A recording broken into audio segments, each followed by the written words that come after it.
Welcome to the Caribbean Cricket Podcast, your one-stop shop for all things West Indies cricket. By the fans, for the fans.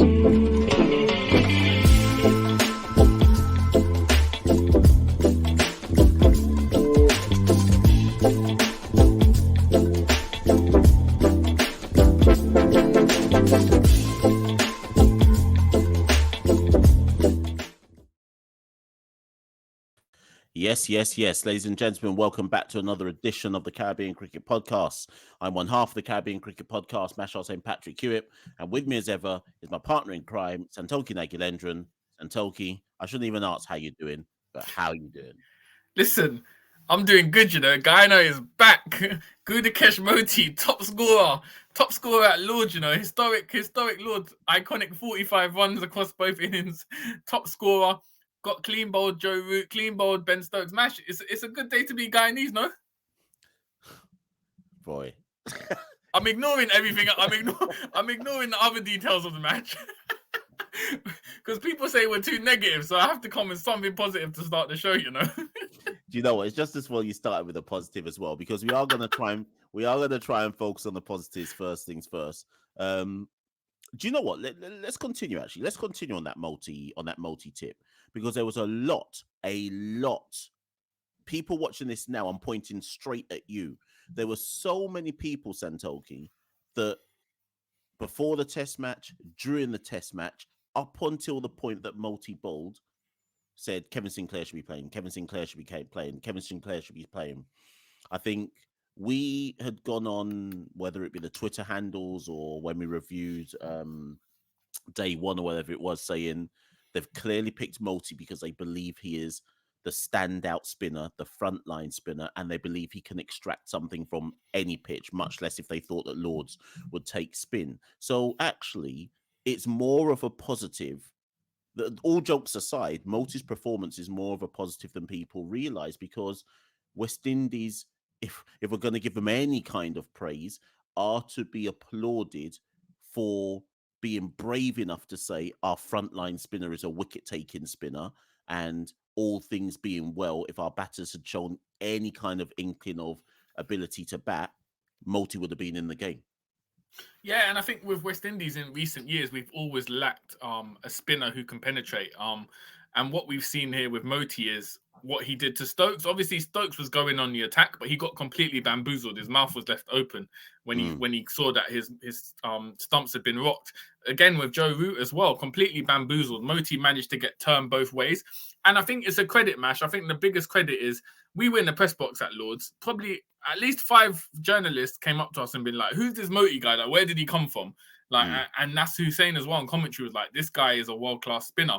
So I think if anything, before we deep dive into the wreckage of that test match at Lords, if anything, we have to give plaudits, as you said, to West Indies selectors for going with Moti when they could have easily picked Sinclair for the batting reinforcement. And essentially, this could almost, in terms of test cricket, we know what Moti can do in limited overs cricket. In terms of test cricket, this could essentially be the emergence of Moti being the long-term number one premier spinner in test cricket, and someone who can produce something, as you say, on pitches which don't give much, because Lords was a tough pitch to bowl. It was a slow pitch. It wasn't getting much for spinners. Shoaib Bashir didn't bowl a single ball for England. So for Moti to do that to 2 of England's iconic batters says a lot and highlights the quality that he has.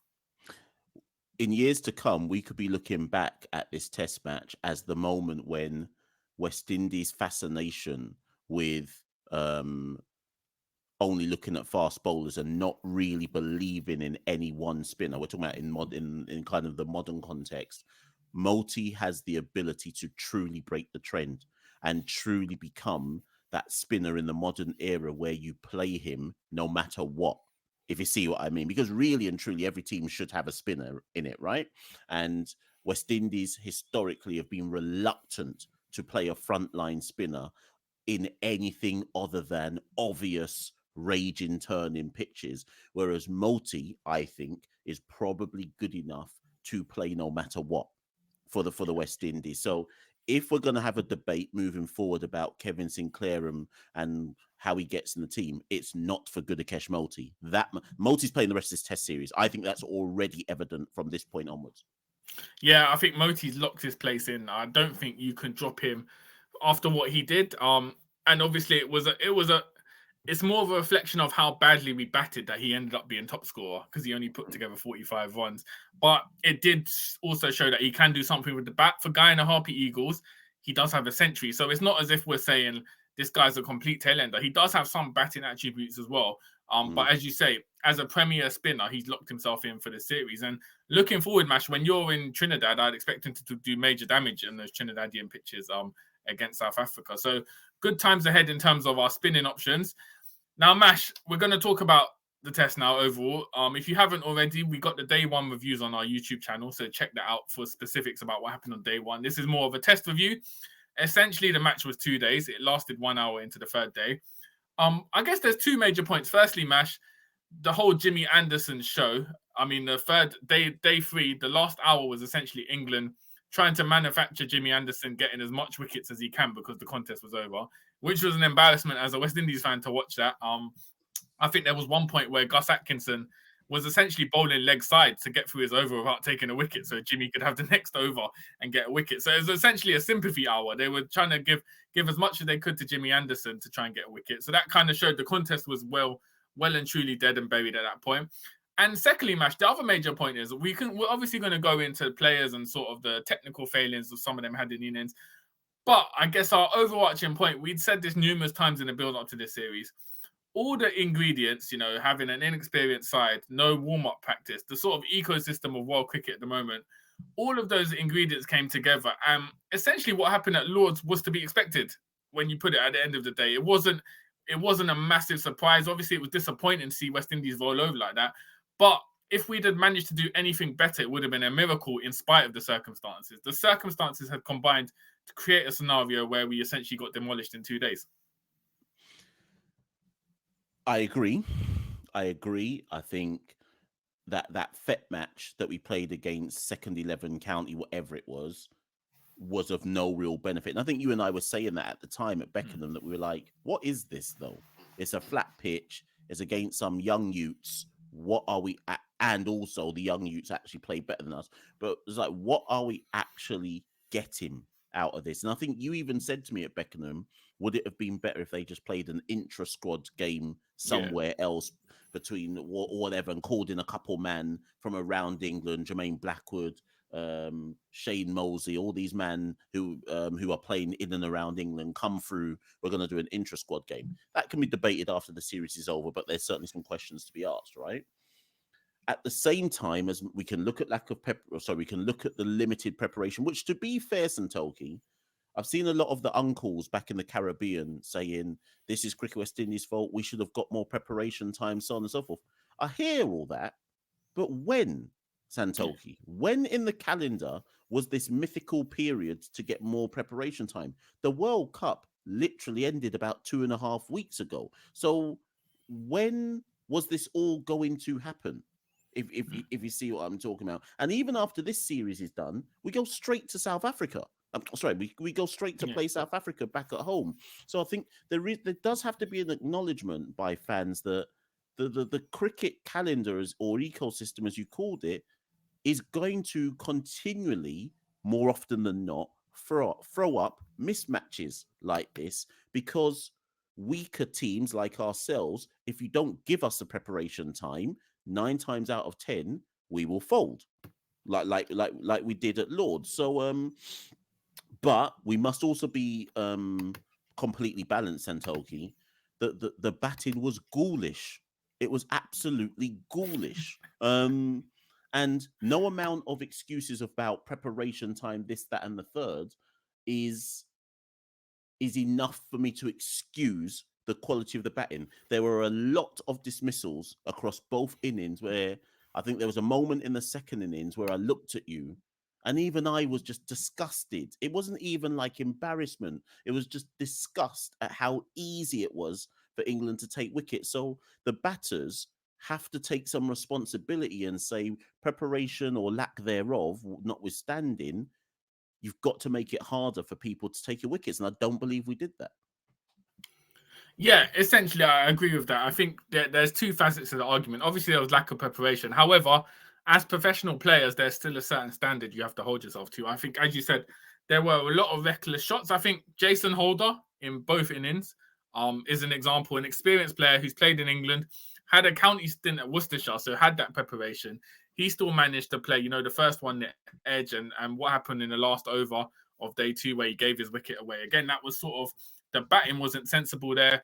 Who else did we see struggle? We saw Kavem Hodge in the first innings as well. Obviously, he started off well. He sort of lost his head and kind of hit it to Pope. There was no need to play that. You could have dug in. So I think there were a lot of issues where batters were giving away their wicket. But Mash, we've seen that happen so many times with West Indies. It seems to be a recurring theme over the past few years since we started this podcast and before then, where there's not that appliance in cricket. There's not that ability to play the match situation. We saw the first innings where the players essentially went at it as if there was only like 50 overs to bat or something. They were going at it quite recklessly, despite Brathwaite and Machel Louis having a solid start, 10 overs without giving their wicket away. They sort of played as if there was a time limit, not as if it was a test match. Then we almost saw a counter logic happen in the second innings where they decided to play defensively, but at the same time didn't rotate strike, didn't take any singles. So essentially worked themselves into a situation where they were batting defensively and they were stuck in a hole. And there wasn't a lot of movement. Even a lot of the players, there wasn't a lot of feet movement. They were sort of trapped, almost paralyzed by fear. They didn't know what to do. So we didn't really see much logical batting across the order. However, again, you do have to counter that by saying it's Lords. It's an inexperienced squad. For a lot of them, this would have been the biggest crowd they played in. The conditions favoured bowling. So there's two ways of looking at it. One, the whole circumstances of the test and the build-up and the conditions didn't suit us having to bat first. But then at the same time, Mash, we really shouldn't be getting bowled out for under 150 in both innings. Yeah, it's rubbish. It's trash. It's trash. Let's not beat around the bush. It's trash. We obviously still rally. We obviously go to Trent Bridge and we hope the players can perform. I actually think they will perform better at Trent Bridge. We have to remember that Jimmy won't be there. I think they've announced that they've called Mark Wood into the squad for the Trent Bridge test. I'm not suggesting that makes things easier, but I'd rather not have Jimmy Anderson there than have Jimmy Anderson there, if that makes sense. So I'd like to believe that West Indies in at least one of the innings at Trent Bridge will score 250 runs minimum. However, Santokie, a quick stat that all West Indian listeners, followers, or maybe you're an English fan, maybe you're somebody from another country who's just tuning into this. We haven't had anyone hit a century, Santokie, since we went to Zimbabwe and Tage hit that. Was it a double that Tage hit? Tage hit a double. Kraigg hit 180 odd. That was ages ago. I think it was February 2023. Since then, Santokie, we've played South Africa in 2 tests, India in 2 tests, Australia in 2 tests, and now England in 1, and no one has hit a century. No one, Santokie. So I want people to understand, and I think this further echoes the point, Santokie, that this isn't just about inexperience. This isn't just about lack of preparation. This is a trend. This is a theme that we don't see people dig in for a long period of time on a regular basis and score big runs. So people can cuss and they can get on and they can say this and they can say that man's trash and this man's trash and so on and so forth. But in reality, it's actually a common trend. It's not actually out of the ordinary, if you see what I mean. And if we're gonna try and set some targets for the team between now and leaving the country at the end of the Edgbaston test, if somebody left this series in the West Indian point of view with a century, that's a huge improvement in and of itself. Yeah, definitely. I think that's a good stat to raise. It's been a long time, as you said, since anyone's hit a century. We've become reliant. I'm not sure. I'm sure there's a stat that like of the last 15 centuries West Indies have made, something like 11 or 12 have been Brathwaite, essentially, something like that. There's something like that, which shows our reliance on Brathwaite scoring the runs. And we saw he was out of form in Australia. Here again, he scored 4 in the first innings, and to be honest, the second innings, that in-swinger from Jimmy Anderson, not many batters would have been able to kind of do it. So it's quality, but once Brathwaite had gone, we sort of lost that experience, and it was almost as if everyone was looking around saying, okay, what do we do now? Mm. Kirk McKenzie mashed the one Jamaican in the 11. He was down bad in his test, ducking the first innings and 1 run in the second or something like that. He scored 1 run across both innings. Never looked comfortable at the crease. No foot movement. Just looked really out of place in an international side. And I'm hoping it's just a blip. We can see Kirk McKenzie kind of improve, especially as a long-term policy. The youth man policy. But that is a big warning sign for the rest of the series because it's not long to the second test. Mash, how is someone like McKenzie, who scored 1 run in these 2 innings, there's no warm-up match, he just got net session between the second test. How is he going to pick his confidence up and try to regain some sort of form? Because remember, he was the top scorer in Australia, wasn't he? Or one of the top scorers in Australia for West Indies. So how is he going to try and regain form with such a short turnaround? That's going to be a big challenge for the young man. But remember, he was rubbish in the domestic championship, right? No, but he was though. He was. He got 150 across 7 rounds of cricket. So with respectfully, was Kirk's performance anything out of the ordinary? You would argue in the same way how Machel Louis got picked because he top scored in the 7-round domestic championship. Kirk McKenzie is the one batter in this whole squad who's come into, he's the one batter in the test squad who has no form behind him whatsoever. None. But Australia Premium meant that he had to come to England all the same. So what am I trying to say here? I'm not even upset with Kirk because he didn't play well in the domestic champ. So why would he not get duck and 1 in the Lord's Test, if you see what I mean? That's for something for the selectors to try and square and explain. If form matters to pick Machel Louis, why didn't lack of form matter to pick Kirk?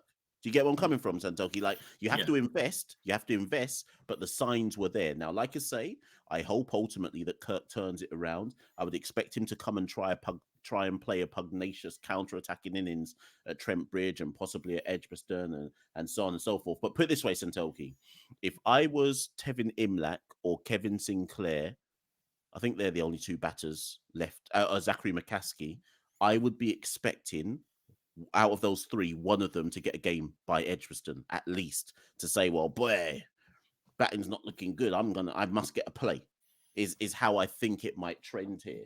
But we moved on quite quickly past Kraigg. Let me pivot back to Kraigg. Yeah, go on. Santokie, because I want to see your views on this. Of all the batters coming out of this test match, Kraigg's the one who on social media and in the Caribbean media seems to be getting the most cussing. They're saying he's been out of form for too long now. So let me read you some stats for Kraigg Brathwaite, Santokie. So since his century in Zimbabwe, these have been Kraigg's scores: 7, 11, duck, 17, 18, 27, 75, 28, 13, 1, 4, 16, 6, 4. So, first things first, the people who are saying that Kraigg is out of form completely agree. Although, Santokie, again, Kraigg went to domestic cricket and he was the second top run scorer after Machel Louis. So, I hear what people are saying, but what do they want Kraigg Brathwaite to get dropped? Because that don't make no sense. There's no one to replace Kraigg Brathwaite, much less Kraigg Brathwaite has 12 test centuries. The whole of the rest of the team put together must have 4. If that, in fact, no, what am I talking about? 4.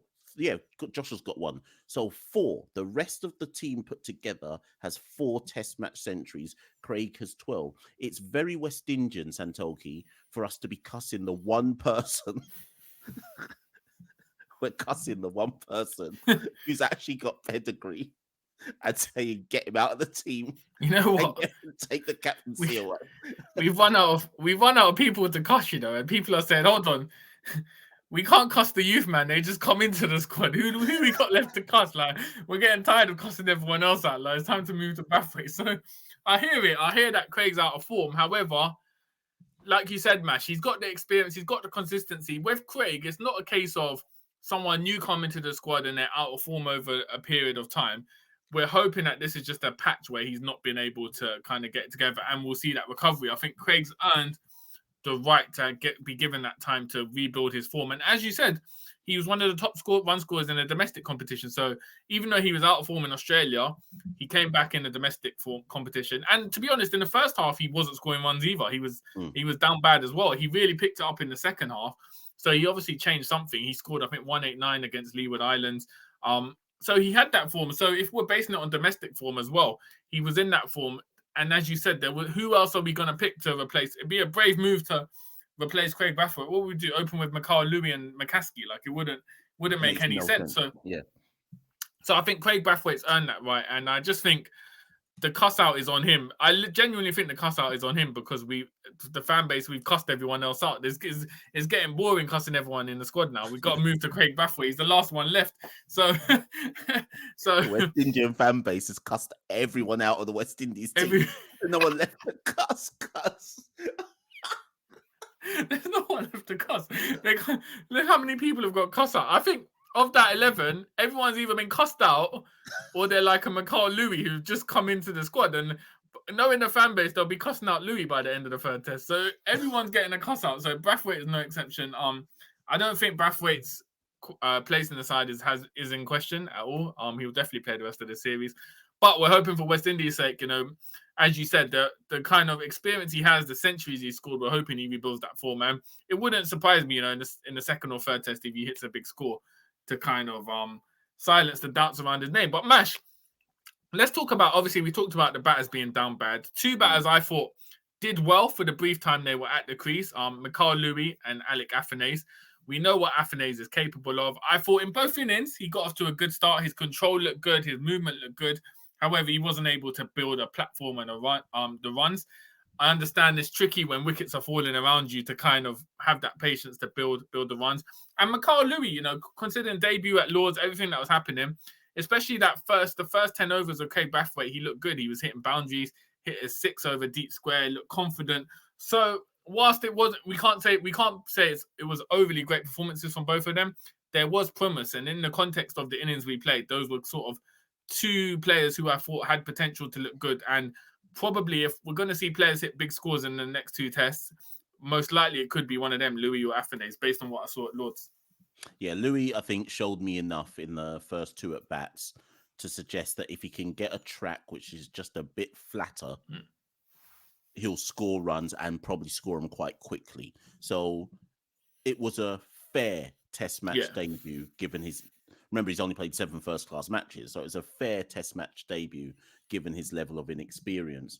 Afanase is an interesting one, Santokie. He's now played 9 test match innings. And of those 9 test match innings, check this out, Santokie. 6 of them, these have been his scores. 47, 28, 37, 35, 23, 22. So basically 2/3 of his innings, he gets a start.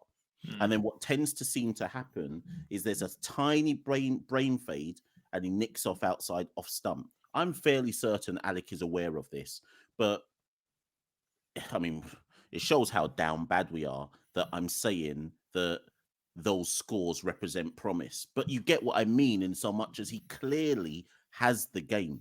He's one of the few batters in the region where I look at his game and go, okay, you've got it.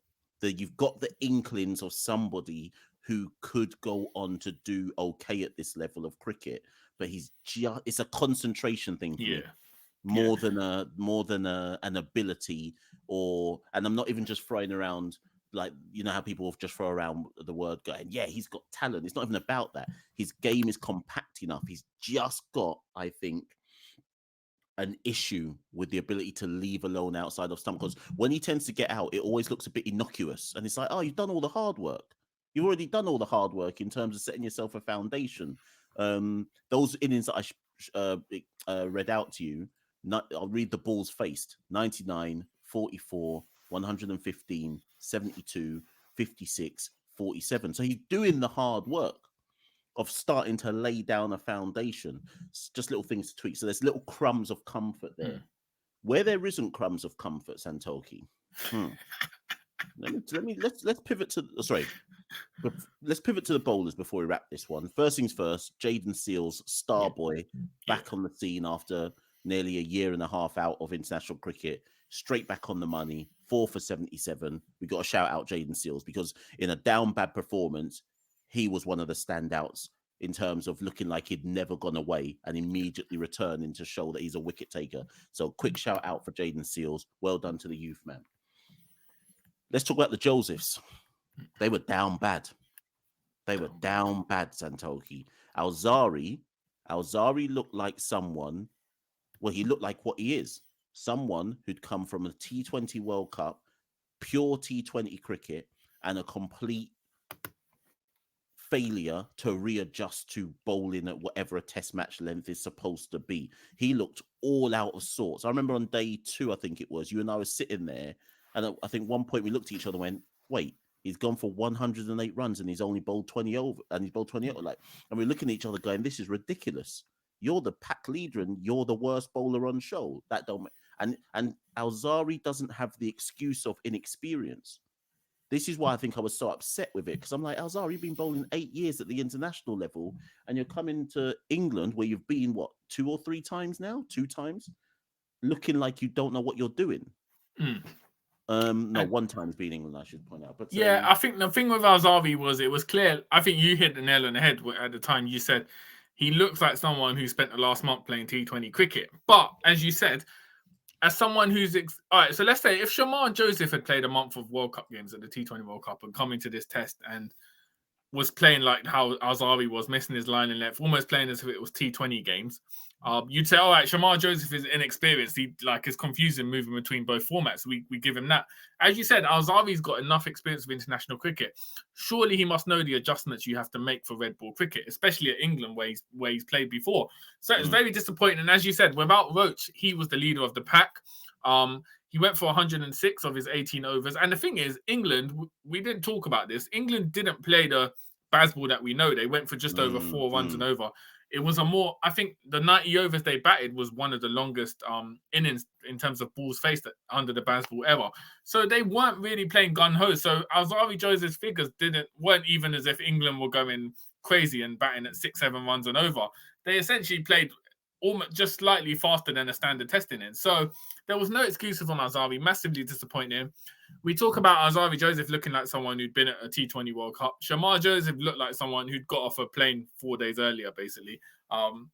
He just looked completely out of sorts, completely different bowler to what we saw at the Gabba. Pulled up a lot of time with cramps. Had a muscle tightness or muscle injury in the second, towards the end of the England innings, which he got taken off. So we don't know if he'll play in the second test. They might just want to give him a complete rest and bring him back fully fit for the third test. But Mash, we mentioned this, we specifically talked about this in the build-up to the series. It was always going to be a risk to have him at a T20 World Cup, not playing any cricket, flying him into England. Obviously, there were some circumstances with the hurricane, which meant he came a few days later. Either way, coming last minute to England off the back of a T20 World Cup where you haven't played any cricket for 3 months, coming to Lords and being expected to reproduce what you did at the Gabba in January, it was never going to happen. And we saw the effects of that. We saw it in terms of his injury and his performances. And it's a massive disappointment because you feel like if he was someone we'd fully taken care of in terms of preparation, we could have seen him be explosive in England, where it feels like it's going to be a dampener because of the situations around his preparations. Do you know what, Santokie? I'm pissed off. I'm pissed off because not one of those deadbeat Facebook uncles, TikTok people, Twitter people, not one of them has come back to us and gone, you guys were right, Yeah. You guys were right for raising that. The amount of people who commented going, Shamar must play no matter what. Don't you understand cricket? Didn't you see what he did at the Gabba? And I kept saying to all of them going, what's that got to do with the fact he just got off the plane 3 days ago? Not one of you have had the contrition to come back and go, let me humble myself a little piece and accept that CCP might know what they're talking about. Someone's got to take the blame for this. And I think I said on Talk Sport in the review after the test match or whichever day it was, the second day, and I said to them, I have no sympathy. Not for Shamar. Shamar, not his fault. He got picked. Whoever made the decision around picking Shamar, I got no sympathy because it should have been obvious It should have been obvious. Winning Test match or not, it should have been obvious that this is a bit of a risk here. He's not really got much cricket going on. If it was up to me, Santokie, he doesn't play the second Test. If they pick him for the second Test and I see man break down with cramp and tightness again, fam, like what they want us to do? Exactly. Yeah, fam. So the first thing is, we on our, was it at Beckenham, we basically said Shamar Joseph, it's going to be problems because of his preparation, but we specifically said it's no personal disrespect to Shamar Joseph. Yeah, Any bowler you put in that position, people came for us and said, no, Shamar Joseph's going to do this and that. But like you said, the preparations meant it was never going to happen. Who looked at it? Was it? I'm assuming it was the Desmond Haynes selection panel. Looked at it and said, all right, Shamar Joseph, he hasn't played cricket for X amount of months, but we're still going to throw him into the Test side. It makes no sense, Mash. Even looking from what we said from the get-go, we were saying we're hoping Shamar Joseph could prove us wrong, but it was always going to be a doubt, and it came to fruition at Lords. So again, this shows why if you're looking for Caribbean cricket news, you know, or takes, only listen to CCP, man. You can't take anyone else seriously, man. It has to be CCP. These uncles, you man have been watching West Indies cricket for going on 60 plus years and you're still chatting a whole bunch of fuckery. Come on, man. What? So what? Just because I've got this accent and I'm sitting in a flat in Southeast London, you don't think that we don't know what we're talking about? Come on. and the worst thing is, Santokie, Shamar pulled up after 9 overs. Nine, fam. But Mesh, we don't. You know what? We don't. It's mad. Like we don't. It doesn't make any sense because, like you said, we're not selectors. We're not paid to be selectors. We're not coaches. But we could just tell. Like common sense is that this isn't the ingredient. It's not the maths ain't math in here. Like it don't make no sense. Like none of it. So it happened, and as you said, I think we'll probably see Jeremiah Louis get a cap in the second Test. This has to. Yeah, it has to be for Shamar's own. Even if Shamar turns round, what day is it? It's Sunday. The time of recording is Saturday. When's that Test start? Thursday. Even if Shamar turns round and says, you know what, I'm good to go. Let's just say he feels the tightness is gone, and by Tuesday it's like I'm good to go. I wouldn't play him. I'd say, you know what, Shamar, we think, because also Santokie, forget the tightness, he looked rusty anyway. Yeah, if you see what I mean, like he was. Don't get me wrong, there was a few balls here and there, but he looked like he hadn't been bowling for a while in a match situation, which he hasn't been, right? So I just wonder if he could do with the time between now and Edgbaston, just banging out the nets, and then you unleash him at Edgbaston when you know, and remember, because we go straight into the South Africa series afterwards, it's not like it's a case where it's like, but if we play him at Edgbaston, we've got no more Test cricket for 6 months. There's 2 Test matches straight away after England. So what are we doing here? So I don't want them to play him at Trent Bridge. I'd rather they make sure he's fully fit. He plays at Edgbaston and then goes on to play the 2 Test matches at home in Trinidad and Guyana against South Africa. But we shall see. Yeah, I think I just foresee one change, Louis coming in for Shamar Joseph. However, as we alluded to earlier, I think if, say, Mackenzie doesn't do well with the bat, I could very well envision Imlak, because Imlak averaged 60 in the domestic season for Guyana Harper Eagles. I could see Imlak coming into that batting lineup as a batter, Josh De Silva keeping wicket, or some sort of changes. Because if we're 2-0 down, we've seen it in previous tours. Once you've lost the series, there's no rules for the third Test. There's going to be changes about. So it'd be interesting to see what happens. But the second Test match it's going to be tough. It's a tight turnaround.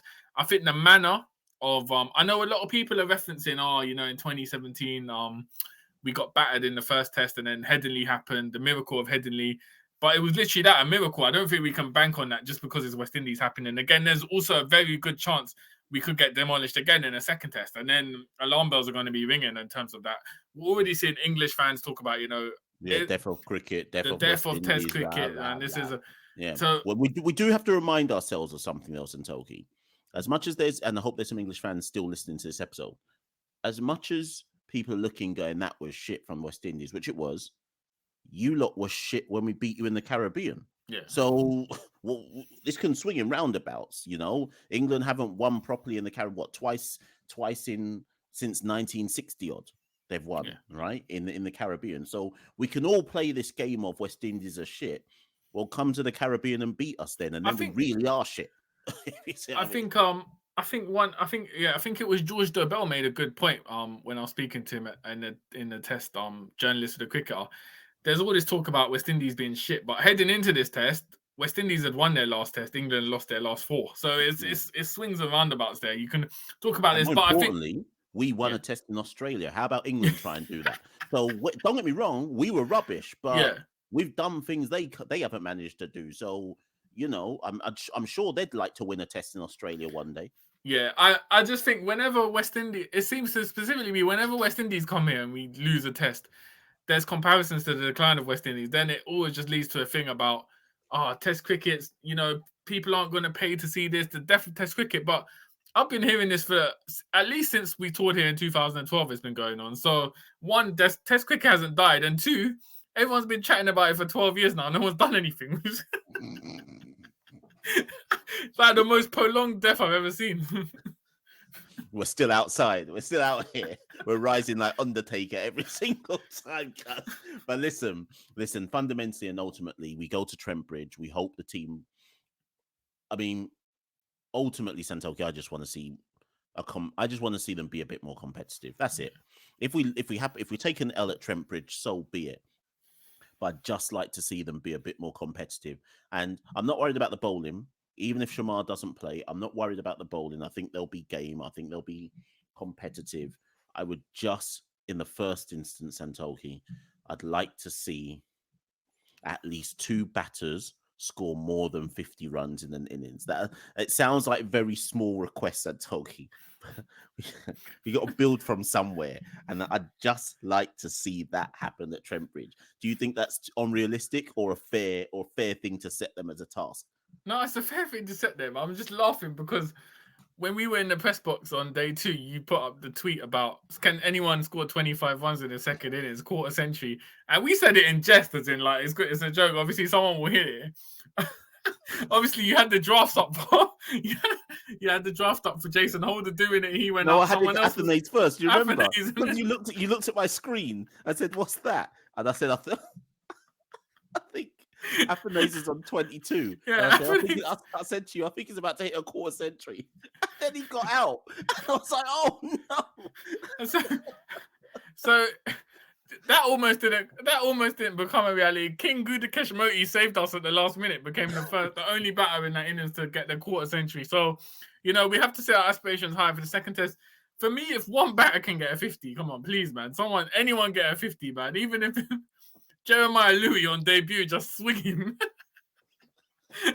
Please, someone get a 50. Or I feel like a 5 was more realistic. I can imagine Seals or Holder or even Alzari on the come up getting a 5 wickets, especially if Trent Bridge is faster and more assist bowlers more. So I think that's less of a challenge for me. Just if anyone can get a 50, anyone, come on, man. Do you know how down bad that sounds that we're begging for one person to hit a 50? Down.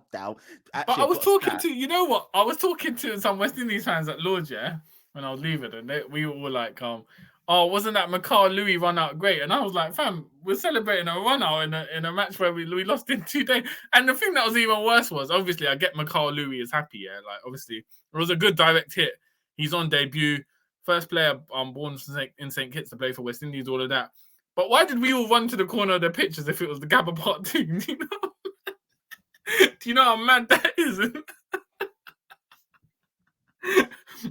We were celebrating so hard that Jimmy came out and we didn't even bother to do Guard of Honor because we were celebrating the run out like it was a last-minute winner in the Champions League final.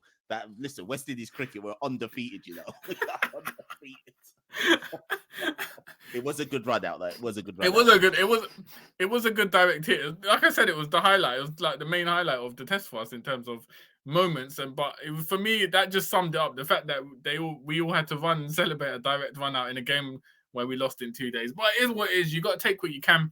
We rally as always. Second test at Trent Bridge. Looking forward to it. As I said, if it's a faster pitch, I think our bowlers can do more damage. So we'll see what we can do there. And as ever, we might do a preview show or we might just do a day 1 review. We'll see how it goes in the coming days. But as ever, comment your opinions. Do you think we were just? Do you think we were too negative?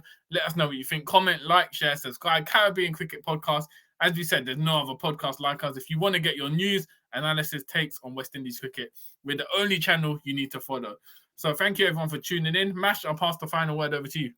Yeah, you can just see it on the ticker tape below, people. So Santokie and I are trying to work out how we're even going to afford to cover this cricket. Oh, my days. We don't have deep pockets, people. So if you'd like to support the Caribbean Cricket Podcast, head to www.patreon.com/Carib Cricket and help us eat something other than sardines and rice for the rest of this month, people. But thank you very much for listening to the Caribbean Cricket Podcast as ever. I've been Machel St. Patrick Hewitt. Santokie's been Santokie. We'll see you again soon. We rule the cricket world. Now the rules seem coming. Welcome to the Caribbean Cricket Podcast, your one-stop shop for all things West Indies cricket. By the fans, for the fans.